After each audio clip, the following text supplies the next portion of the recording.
My practice revolves around looking at the Black body and how American society, United States in general, treats Black people, but also how racism, anti-Blackness, microaggressions, and the uplifting of white supremacy affects our lives and how we see ourselves.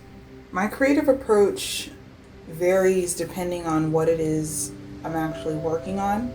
Whereas if I'm working on a drawing, I typically work on that either in my studio or at home in the space I have dedicated to working on my large scale works.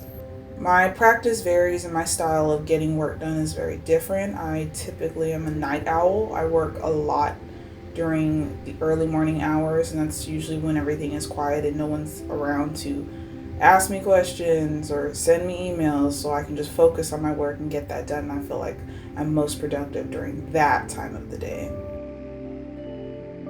I typically work alone. I don't collaborate quite often, but I have collaborated in the past, and I just find when it comes to collaboration, I don't like spur of the moment collaborations. I like to allow both parties to really get to know each other, we both get an idea of the project and where we want to go, and I like time for things to develop properly rather than it being rushed. And I would say that's my main thing about a collaboration.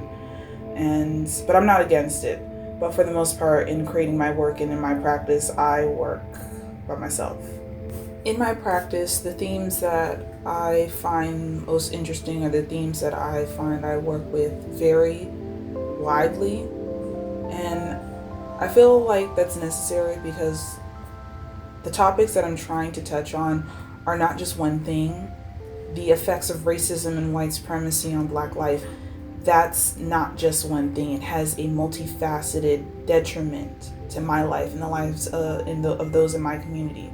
So I feel that having multiple mediums that allow me to explore this topic from multiple angles, from the different ways that it affects both psychologically as well as physically and on the societal level, it affords me much more than if I were only working with just drawings and only being able to work with images rather than working with sculpture where I can create objects that affect the viewer and make the viewer question how their part in all of this is and what their part in this is, and how they may have not seen themselves one way, but in actuality, in coming in contact with the work that I make, it might be something very different. And I'm very interested in bringing the viewer in, not just messing with their emotions, but sometimes all it takes is a shift in the conversation, just a shift or a certain metaphor for certain things to be placed a certain way, and then suddenly